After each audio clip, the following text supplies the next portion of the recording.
վառ անհատականությունների բերանով, եւ ես ուզում եմ այսօր այստեղից ընթերցել առաջին հանրապետության դաշնակցական վարչապետ, վերջին վարչապետը Հայաստանի Հանրապետության առաջին Սիմոն Վրացյանի 3 նամակներից դրվագներ, որոնք նա ուղղել է որպես հայրենիքի փրկության կոմիտեի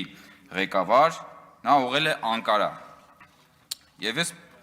հիմա կարդամ, մի քանի դրվագներ կկարդամ, հետո կանցնեմ արդեն բուն ուրեմն քննարկմանը։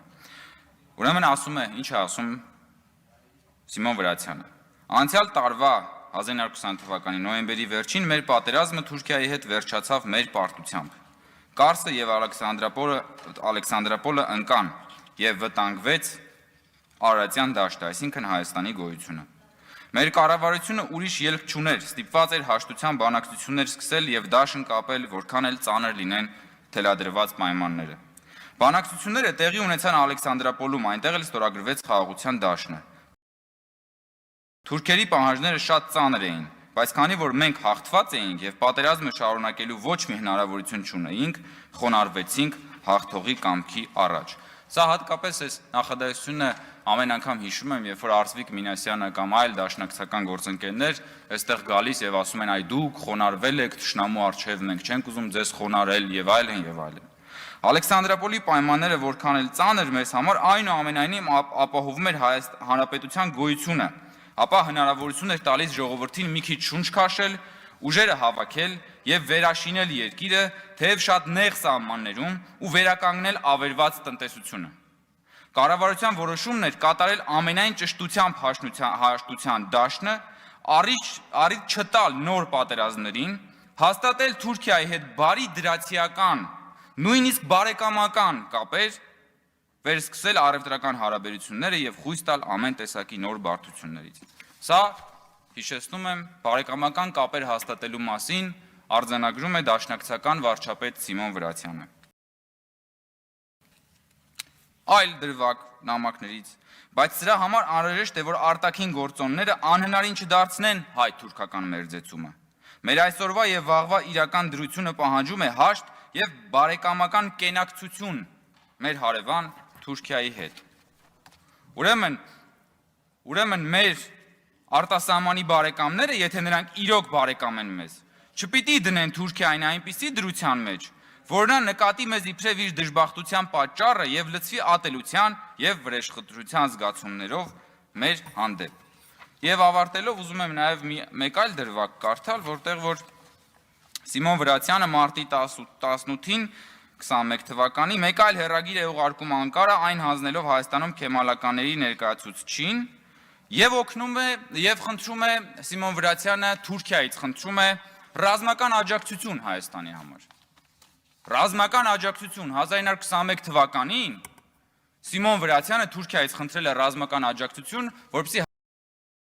Հայաստանը կռվի բոլշևիկների դեմ։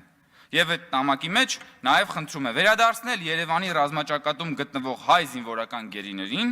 տալ որոշ պայմաններով հայ բանակին ռազմամթերք, առաջին հերթին ռուսական 3 գծանի հրացանի կամ թուրքական Մաուզերի փամփուշտներ,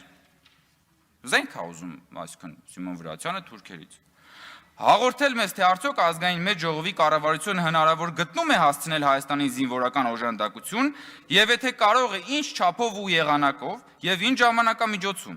Սույն դիմումը անելով Հայաստանի կառավարությունը հիմնվում է այն բարեկամական հարաբերությունների վրա, որոնց հիմքն է դրված Ալեքսանդրապոլի դաշնագրից։ Խորին հարգանոք Հայաստանի կառավարության նախագահ Վրացյան։ Հիմա պարոն Թևանյանը այստեղ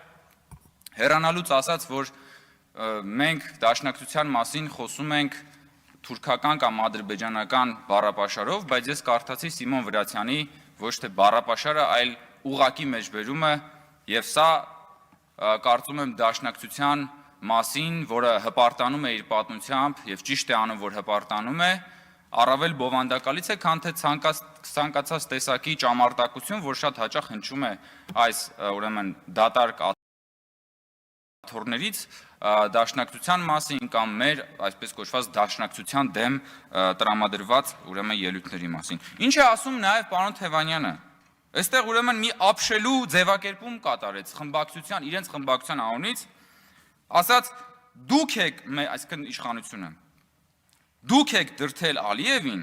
գնալ հանցագործության։ Սա այսինքն թշնամին տնից է լինում, էլի։ Այսինքն Ալիևին էլ ինչա պետք։ Ուղղակի կարա դնի Անդրանիկ Թևանյանի ելույթը եւ տանի ամբողջ աշխարհով պտտի, ասի էսա Հայաստանի Հանրապետության խորհրդարանական ընդդիմության պաշտոնական տեսակետն է սա։ Այսինքն Ալիևին ոչ մի բան պետք չի, ընդամենը պիտի այնպես անի, որ Անդրանիկ Թևանյանը անխափան անընդհատ խոսի։ Ուրիշ ոչ մի բան չէ, Ալիևը կարա ուղղակի կնոպկեն սխմի, Անդրանիկ Թևանյանը խոսա եւ ինքը ոչ մի բան էլ չի անի։ Եվ հետո էլ կարա Անդրանիկ Թևանյանի, այսինքն որ ասում եմ Անդրանիկ Թևանյան, հոմիային նրան նկատի չունեմ։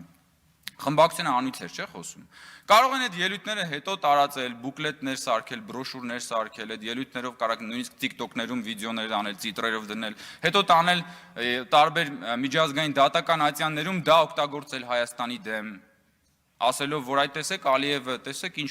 այդ մարդը անմեղ էր, Հայաստանը դրթեց հանցագործության։